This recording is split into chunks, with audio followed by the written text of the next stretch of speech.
Good morning, everyone. Welcome to our webcast today. I'm Jim Lewis, and thanks for coming out to spend an hour with me. And I'll try while you're having your breakfast not to give you indigestion.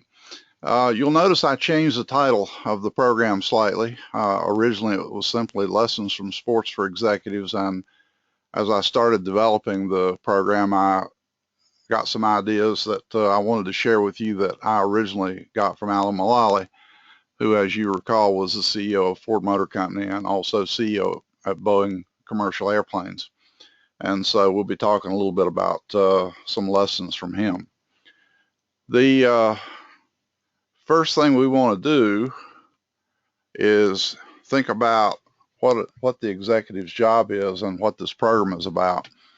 And quite simply, the job of an executive is to lead an organization so that it achieves high performance. And again, from Peter Drucker, the job of all managers is to get employees to perform above the minimally acceptable level. And the reason for that is the minimum acceptable level is survival level. And an organization can't afford to just survive. It has to thrive and grow and develop itself. Notice also that org charts don't contain lists of capital equipment.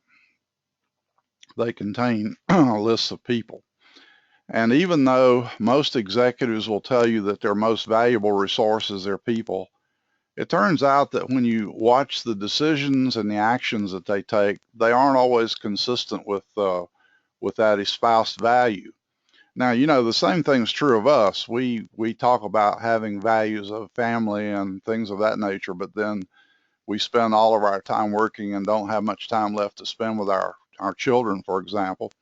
And that means that we're not living in accordance with those values. So this is not a blame and punishment observation. It's just an observation. But once we become aware that we're not actually behaving consistently with our values, then we ought to change something. And so one of the things that Peter Drucker said that I thought was really interesting, and he said this way back in 1973, and of course, I don't know of anybody that's ever done it, but he said we should be doing human resource accounting. We put values on the books for our capital equipment, but the capital equipment doesn't make any money for us by itself, and it also depreciates over time. Human capital, if you want to call it that, should actually appreciate in value, and it would if we invested in training and developing people. But we don't do that. They do it in sports teams, of course, and so that's a preface to the treatment of sports in this program. Clearly, you can't have a high-performing organization with low-performing people, and so we really do need to be developing our people. I heard an anecdote many years ago about a fellow that made a mistake that cost his company $1 million. And the next day after this was discovered, he came to work and he turned in his resignation. And his boss handed it back to him and he said, "You can't quit." He said, "I've got $1 million invested in your education and I'm going to get that investment back. I can only do it if you stay." So that's sort of how we should look at this whole thing, I think. Now, I've told you that when I was a manager initially in my engineering career, I discovered quite quickly that I didn't know how to manage people. I didn't know how to motivate anybody or get people to be motivated. I didn't know how to deal with difficult employees, conflict, all those kinds of things. And so after I worked on my doctorate in psychology and started business for myself, I first called my company Effective Human Performance because that was what I was about. I wanted to see if I could help organizations improve the performance of the people that work there. And so a large part of my studies were in organizational psychology and leadership. And when I started teaching seminars, I initially taught seminars on leadership for project managers, and then gradually moved over into teaching project management itself, which of course I teach leadership as part of that. As a matter of fact, we have too many managers and not nearly enough leaders out there, and hopefully we can do something about that over time. But I've put a picture of Stonehenge here because as I may have mentioned in the last webcast, it has puzzled me for a long, long time when I've gone to places like Stonehenge and the Yucatan Peninsula and seen the Mayan ruins, and I've seen the Ring of Brodgar up in Orkney, and you wonder how these people, first of all, even move these big stones, but most importantly, how did somebody get them to do that? I mean, how do you get people to work their tails off like that to do these kinds of things? And slave labor might explain it once in a while, but it sure doesn't explain it on a global basis, and these things are all over the world. So there has to be some sense of a higher purpose. And first of all, you have to have people motivated to do the work, but they also have to have the ability. It doesn't do any good to motivate somebody to do something that they're not competent to do. And so in the workplace, we have to look at both those things. I do suggest that you get on TED, www.ted.com, and find Simon Sinek's presentation on selling your why, your purpose, because people don't do things like Stonehenge unless they have a sense of a purpose that's important to them. And we have to appeal to the same thing in organizations. So one day I had a realization. I'd probably been in this business for about 15 years out of the total 35. And I realized one day that there was one area or arena, whatever you want to call it, in which there were people who really knew how to get performance from others, and it was sports. Now, I've never been a huge sports fan. I mean, I enjoy watching sports occasionally, but I'm not real passionate about it like some people. But I happen to know that sports coaches know more about getting performance from people than virtually anyone. And the slide that you see here, I actually visited this place on a cruise a couple years ago. Olympia, Greece was the home of the first Olympic Games that took place back around 776 BC. So there's 2,800 years of experience that coaches have in getting performance from people. And among the things that they do, of course, are training, and you might call it rehearsal. We usually call it practice, but in theater, it's called rehearsal. And I submit to you that there's some value in calling it that in sports. They also, and this is something that's really, really important, they teach players to visualize high performance. And there have been studies done, control studies, that have found that performance improvements are as good, as effective with visualization, visualized practice, as they are with the real thing. And I know that sounds incredible, but it's true. And the reason for it is the mind can't tell the difference between reality and imagination. And so if you hook a person up to an EEG and a fMRI and you watch brain activity while they actually do something, you'll see that the same parts of the brain light up while they do something as when they visualize doing it. So both music and sports can benefit greatly from mental rehearsal, and so can management practice, imagining handling bad situations or tough situations successfully. Also, of course, uh, sports people are all coached. There's never been a star performer of any kind who got there all by himself or herself. Coaches give people feedback and correction and help them to perform at the best level they're capable of doing. And again, players come to the game with a fair amount of motivation, and they come with a certain amount of skill, and it's the coach's job to develop that over time. Now, some of the principles from sports, as you can see on this slide, coaching goes on before the game, during the game, and after the game. And the primary focus is on improvement. Sometimes our primary focus in organizations is more punitive than focused on improvement, because we get frustrated with problems that occur and we take it out on our players sometimes. One of the most important realizations that I had was that lessons learned reviews don't wait until the end of the season. As a matter of fact, they don't even wait until the end of the game. The players are constantly being told, this is what's happening, Here's what you need to do to correct for that. And yet in organizations, we find that people don't take lessons learned reviews seriously.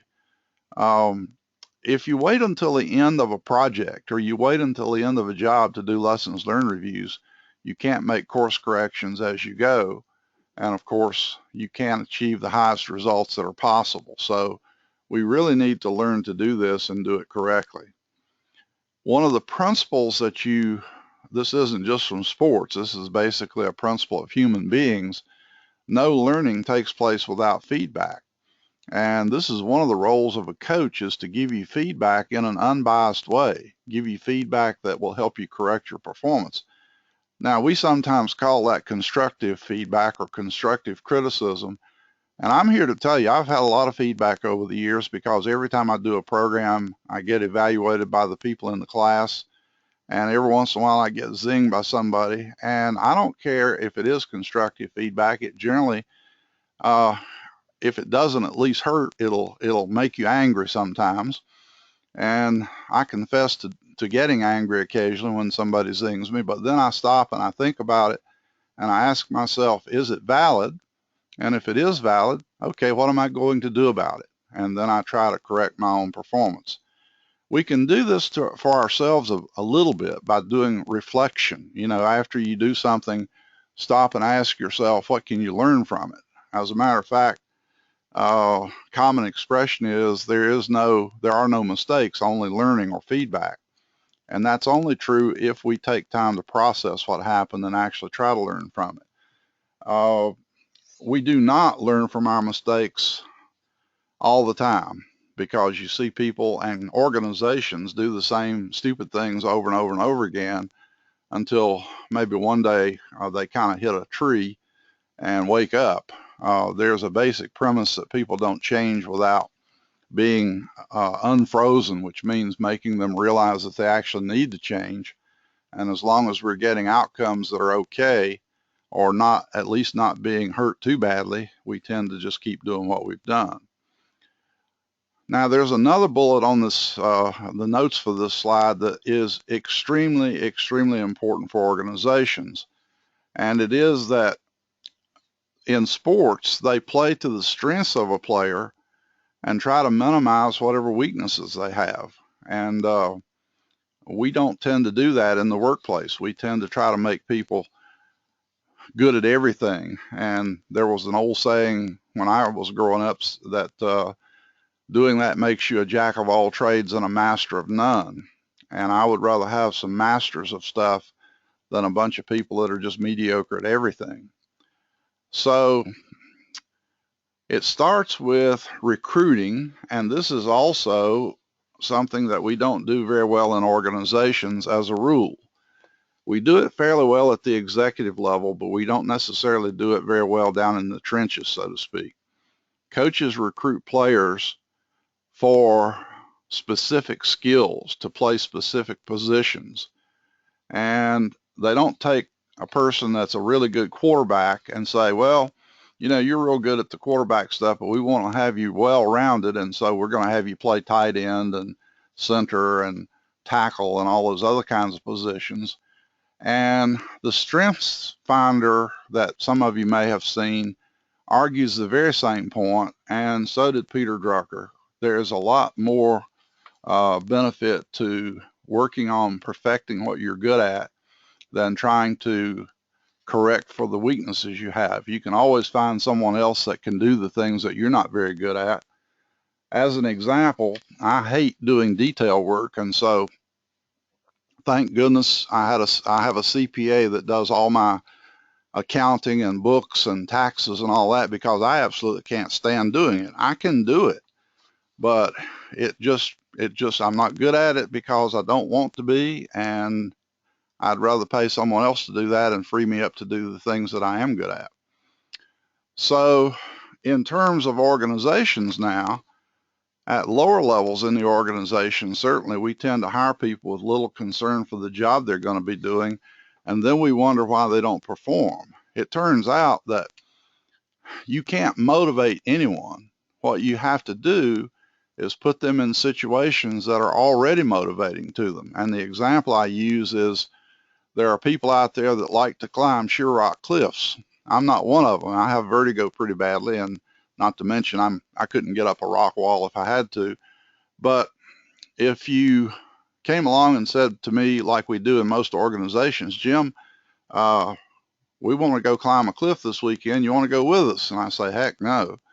And you say, well, we got some guy that's willing to pay $1 million to anybody that can get up that thing in a certain amount of time. You want to try it? Well, even if you imagine that I went out and tried it and got up there and collected my $1 million, I can promise you that I'm not going to go back and do it anytime soon again, unless it turns out that it was fun. And then I'm going to go do it again simply because I enjoyed it. And there's the key to the whole thing. Everybody has a drive to do something.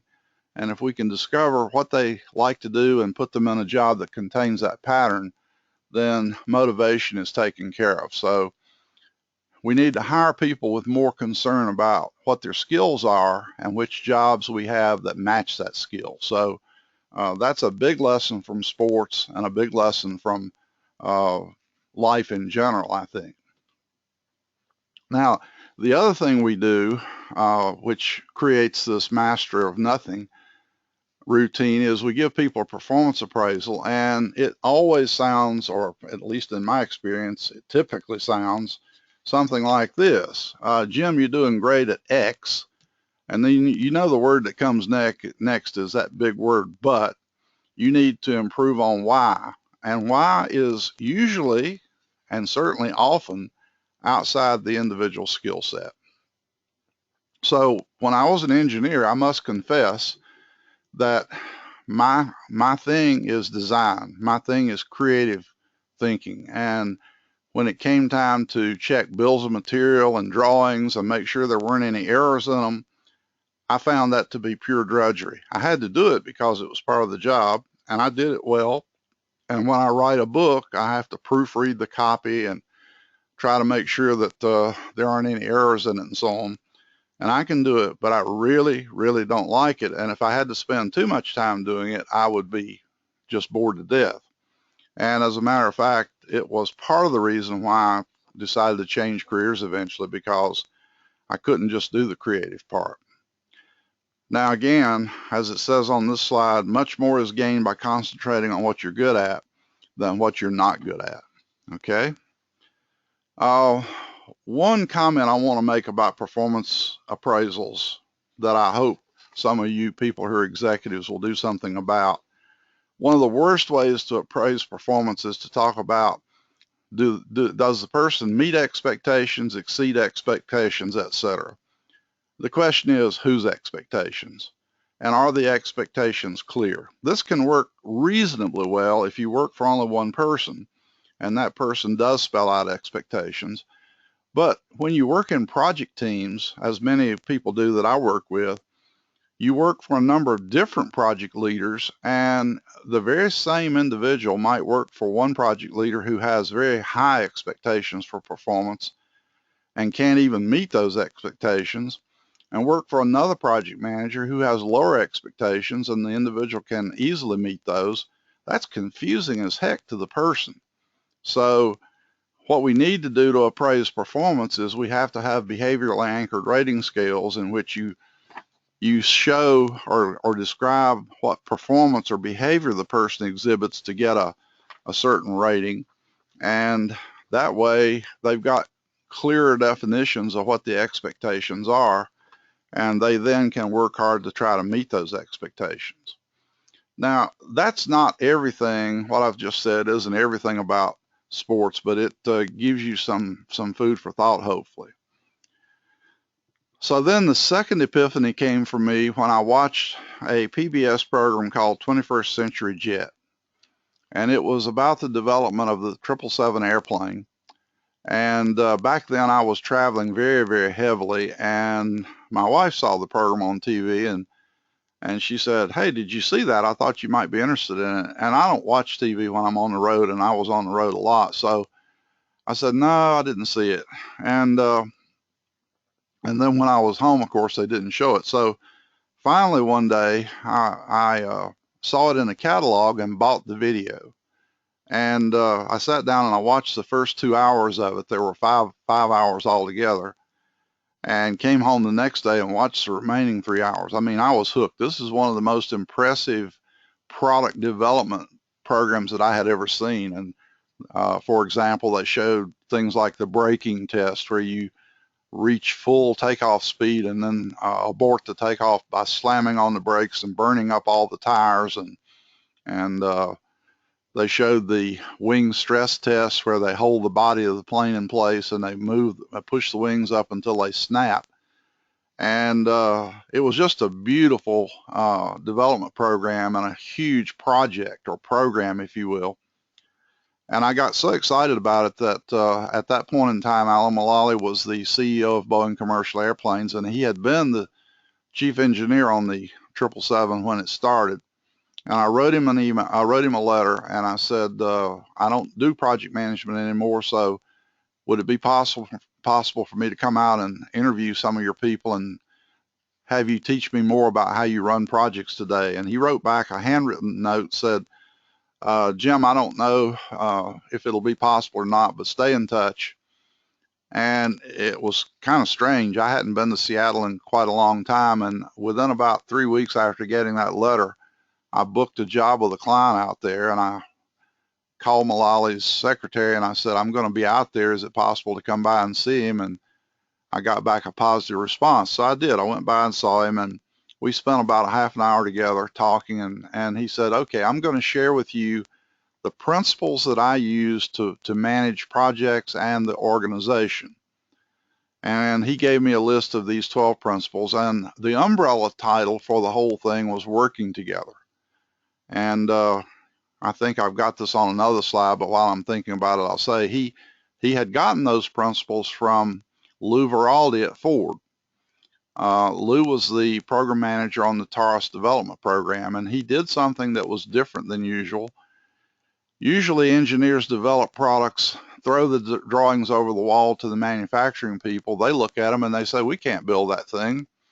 And so he had decided to do a working together approach, where they worked very closely with manufacturing to design a car that could be manufactured easily. And they also got people involved in, customers involved in, what are the features you like, and how do we design the cockpit of the car so that it's comfortable and ergonomically correct and all those kinds of things. And Mulally and Phil Condit, who was the president of CEO of Boeing overall, went back to Washington and they said, this is great. And they designed the 777 using these principles. So he said, here are the things that guide my thinking about managing. And he gave me a list of these, I think it was 11 principles. And again, a week or two later, my editor at McGraw-Hill called and said, we want you to do a book on the 10 keys to successful project management or something of that nature. And I said, I have just the thing if he will let me use them. And I called Mulally and he said, sure, absolutely. So working together came out 3 or 4 days after 9/11. And the world was so totally consumed by what took place at 9/11 that it got lost in all the noise, I guess, and it never did take off as a good selling book. But I do want to share with you one of the things that I got from this whole experience, and it's the last point on the slide here. While I was working with Alan on writing a book about his principles, he said, why don't you come out and sit through our weekly business plan review meeting, and then you'll see our principles at work. And I did. And he invites 50 staff members who are all senior level managers, executives, directors, and so on. And together they review the business, and they use stoplight reporting, which I'll talk about in a moment. And so this thing runs for 2 hours with a 5 or 6 minute break at the midpoint so people can go to the toilet.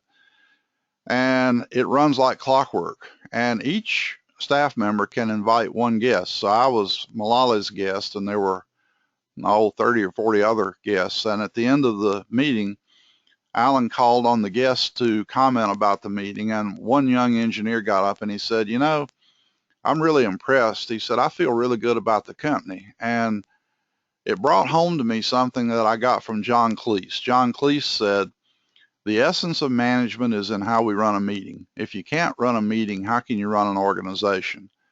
You know, meetings don't have focus in the first place, and if they do, they tend to lose it, where people get off on tangents and everything else. They don't have that clear sense of direction, which an organization must have. And, you know, if you think about that long enough, it'll make you pretty depressed, because we run scads and scads of meetings every day, and most of them are badly done. So when it came my turn to respond to the comments about the meeting, I said, well, there were two things that were noteworthy. Number one, when people said they had problems, they didn't get shot. There was none of that shoot the messenger stuff going on. And the second thing that I was impressed with was that you didn't try to solve any of those problems in the status review meeting. And that is a key. Our meetings get bogged down by trying to solve problems in the meeting, and we beat up people for announcing that they have problems and so on. So they didn't do any of that there. All right, so when on the next slide, there's a copy of the book, and when Alan went to Boeing, he applied these same principles there initially. Now, he later added some things to the principles and modified them a bit, but the core principles are still pretty much in there. And even though the book never did sell a whole lot, it is still available. So if any of you are interested in it, you can get it from Amazon. Now, you'll notice on this slide that he became CEO at Ford in 2006. And I was sitting at my desk one day, and the phone rang, and the person on the other end said, this is so-and-so, I'm the HR manager at Ford, and because you wrote that book about Mulally and his principles, you're going to start getting some phone calls, because we're going to announce in another hour that Mr. Mulally has been named our CEO. And he was right. As soon as that announcement went out, my phone started ringing, and the reporters were saying things like, he's not a car guy. Do you think he can run Ford? And my response was, that's exactly why he's the right person for the job, because he doesn't come to it with preconceived notions about how to build cars. And what was really significant about this transition was that Ford was losing $16 billion a year, which, if you do the math, comes out to $50 million a day, 365 days a year. That number is so staggering, I can't even comprehend how you can lose $50 million a day and last for very long. So Ford obviously had some deep pockets at that point in time, but they knew that they couldn't do it for very long, because the pockets were going to be empty. So as they named him CEO, Alan promised to have them profitable by 2009 without taking any government bailout money. If he had done that, he would not have been able to have full control of what he did. And he wanted to have full control in order to make this thing work. And that was absolutely correct. So long story short, by 2009, Ford was profitable. And up to that point, if you had asked me, do you think one person can make a huge difference in an organization that size, I would have probably said no. I don't know that one person can do that. But he did, and he proved to me that an executive can make a difference, even in a company as large as Ford. And that's why I'm interested in having executives in these programs, because I want to encourage you to look at your role and realize that you really can make a huge impact on the organization that you lead. And the reason I say that is because I've talked to executives in any number of organizations who have been very candid in saying to me, you know, sometimes you wonder if you do make a difference. And there is a law in systems theory that says in any system of humans or machines, the element with the greatest flexibility will control the whole thing. And very few of us can match the variability in an organization. And for that reason, it can be very difficult to make a difference. And the only way you can do it is by reducing the variation, but you have to do that in a positive way, which is outside the scope of this particular program. But I have written a little book about it, or a little ebook about it, which is called Why Managers Can't Manage and how to Do Something About it. And it's on Amazon if you're interested. It is a little Kindle ebook. Now, one of the interesting things about Mulally was that he told me as I was working with him that he'd been a quarterback in college, and that he realized during that time that he was a leader. And I'm absolutely convinced that Alan brought to the job some of those principles that he had learned as a quarterback in sports. And I will tell you again very candidly, he is one of the few CEOs that I've met, and I've met hundreds of them, who I would say is an absolutely true leader. And one of the few that is not just a manager, but a true leader. So here's what happened, among other things. He took that business plan review meeting to Ford, and again, every week he got his key people together and they reviewed the operation. And he used stoplight reports to show progress. Red, yellow, green. Red means there's a problem. Yellow says everything is going one way or the other.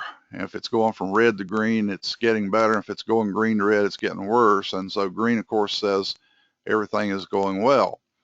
And in the first several weeks, all the reports were green. No yellows, no reds, nothing, just green.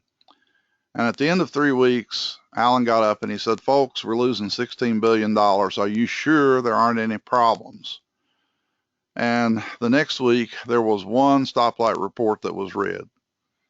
And when it came that person's time to report, Alan said, okay, I see you have a red light. Tell us what's happening. And the fellow said, well, we got a problem with the tailgate on one of the trucks. And Alan stood up and applauded and said, thank you very much. What can we do to help you? And before the fellow could say anything, someone in the room said, called him by name, and he said, I think we can help you with that. We've seen that problem before. And another manager stood up and said, we have too, so we'll help you after the meeting. Well, the next week, there was a rainbow of stoplight reports. And this was another epiphany for me, and this is fairly recent. I realized that Alan changed the culture of the entire organization beginning with this meeting.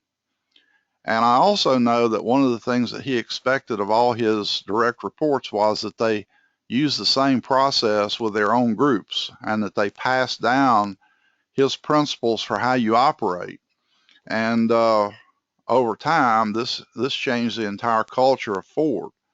He also went back to the original mission that Henry Ford had espoused, which was to open up the highways to everyone.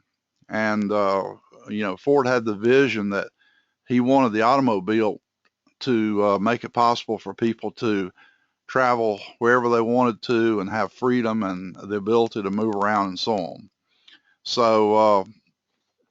So again, the big thing about what Mulally did was he let people know that reporting on a problem was not going to get them nailed. They were going to get help. And this was the result of one of the things that happened on the 777 program, where one of the managers waited for about a month to report that they had a problem. And when he did report it, somebody said, why didn't you tell us about this sooner? We can't manage a secret. And that's true. You can't manage a secret. You can't fix problems unless you know about them. So you have to be sure that you're not shooting people for reporting problems, or else they'll never tell you about them. All right. Now, like my book and like the 21st Century Jet, Alan's journey through Ford was recorded by Bryce Hoffman, and he followed Alan throughout the whole several years that he was the CEO and recorded everything that he did. And so American Icon, if you're interested in learning more about what Alan did, is the place to go. Interestingly, Forbes magazine has called him the third best leader in the world. I don't know who the first two are, but he is listed as the third best. All right. Here are some of the lessons that Bryce Hoffman reports that he learned from Mulally. One of the things that he did was to flatten the organization, not necessarily structurally, but here's the way you flatten an organization. You flatten it through your actions. I've known this about him for a long time. He chose to eat in the cafeteria rather than in the executive dining room so that he could talk to employees at all levels of the company. And he personally responded to emails and frequently acted on people's ideas and concerns. I first met him around 2008. He has never failed to answer an email. I don't care if it's a simple response like thanks or you bet, 2 words, but he acknowledges that I wrote him. Now, I know that there are kooks out there that I don't respond to sometimes because they write crazy things, but I try to do the same thing, because to not acknowledge someone's email is to essentially treat them as unimportant. And when I was working with him at Boeing, the first trip up there, he sent me up to the 777 plant, and they have a fleet of drivers and vans that they haul people around in. And I was the only person going up. So I'm talking to the driver on the way, and I said, do you know Mr. Mulally? And he said, not real well, but he said, you know, he's a really neat guy. He said, I've been here 17 years, and he said he sees me out on the hangar floor and comes over and speaks and shakes my hand and calls me by name. And you don't get many CEOs that do that sort of thing. I also know that they had a union grievance during his tenure at Boeing, and he went out on the picket line and talked to people, and the security people were very concerned about that. And he said, you know, they're my people, and they're not going to hurt me. We need to find out what the grievances are firsthand. So that's the kind of person he is, and that flattens the organization in essence. The next principle is helping employees to work together. Collaboration is not easy to achieve in a highly defensive, competitive, silo kind of an environment. And teams have competition, certainly, but you have to minimize the competition within the team and let them compete with the other team, not each other. So Mulally did away with Ford's employee ranking system. Can you imagine how it must feel to be at the bottom of the heap, even if you were a really good employee, just because there's other people that outrank you? And so he did away with that in preference for rallying people around the cause. He collaborated with the Auto Workers Union and suppliers and dealers, and by eliminating rank, he also tended to eliminate competition and established an environment of collaboration. So that's one of the things that he did. And sports coaches do very much the same thing. That's why I'm thinking that there was a connection between sports and Mullally's principles. Now, he's also a big proponent of team-based leadership and cross-functional communication. And so he established ground rules to foster team-based atmosphere. He implemented a matrix organization with cross-functional representation of the company. And these are some of the rules he established. People come first. Another rule: respect, listen, help, and appreciate each other. And this was a new one that came from Ford. No jokes at anyone else's expense. And this is in line with the respect other people kind of a rule. Then he did something interesting.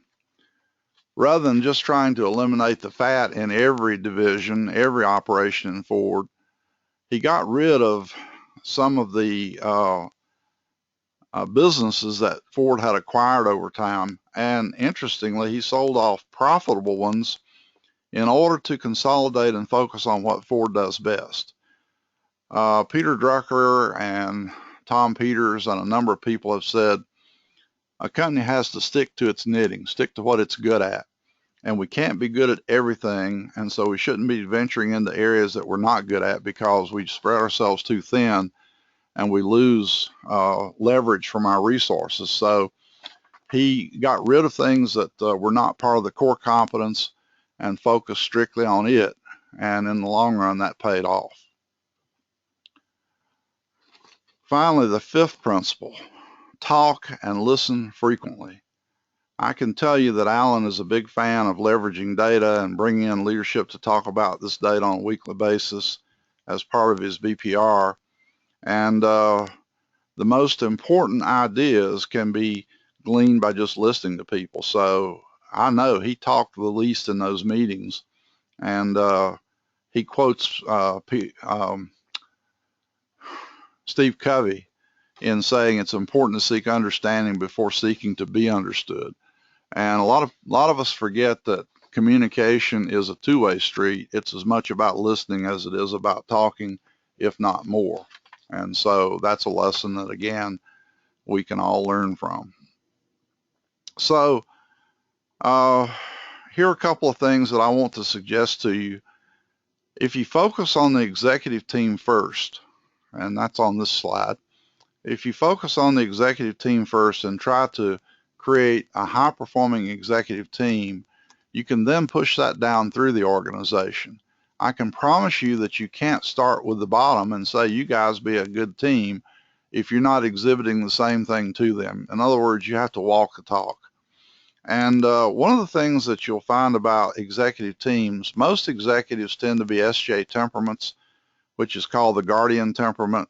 There's nothing wrong with this, by the way, but they tend to have an operations focus, and there are not very many visionaries and creative people in the ranks of senior executives, and you need to recruit some people in those categories to balance out your team. In particular, there are almost no NFs in senior positions. If you have F in your profile, this is the Myers-Briggs profile, you'll find only about 3% of executives have that in the profile. They have to be NTs. And even if they're SJs, they'll be STJs and not SFJs. And, we have a tendency to clone ourselves. So we tend to recruit people who think the same way we do and view the world the same way we do and manage the same way we do. And we then get no give and take of ideas and inspiration and so on. So you need some diversity in the senior team. I was talking to Alan recently, and he recommended a book called The Advantage by Patrick. And I don't know if this is Lencioni or Lencioni, but anyway, I have a friend who's on here that would know, but I don't. Anyway, The Advantage. And the subtitle is Why Organizational Health Trumps Everything Else in Business. And you won't get high performance from an unhealthy organization. And The Advantage describes the conditions that have to be met to have a healthy organization. And I'm going to show you this by contrast. An unhealthy organization is one that has no clear mission or vision. Priorities are constantly changing for that reason. There's a lot of backstabbing kinds of politics. The expectations of employees are not very clear, and there is a lack of clarity in general. And a healthy organization is just the opposite of this. One of Alan's prime principles is you must have a compelling vision. Go back to the Stonehenge slide and think about that. There has to be a compelling vision, one that people buy into, one that they say, I want to go there too.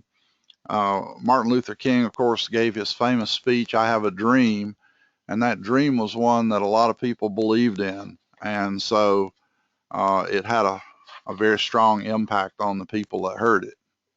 So I'll leave it to you to read the book. Just a couple of things because I'm almost through with the presentation today. We will be developing, or I should say we have it developed. We will be announcing our new Executive Excellence Certificate next year, and I'm proud to say that Alan has agreed to be part of our advisory group to help us structure this so that it will be a really heavy-hitting, usable program to people that either are executives and have no training or want to be executives. I also mentioned last week the Year with Peter Drucker that I'll be hosting, where we go for a year and each week we study one of Drucker's ideas and principles and apply those to our jobs. And I'm working with the people at NC State University to start a new executive support program where we provide resources and support and uh, help executives become more effective. So watch for that. We'll be sending out announcements later on. I saw this little thing yesterday on LinkedIn, and I thought I would share it with you because some of you might have children or friends that have children, and you might want to share this with them.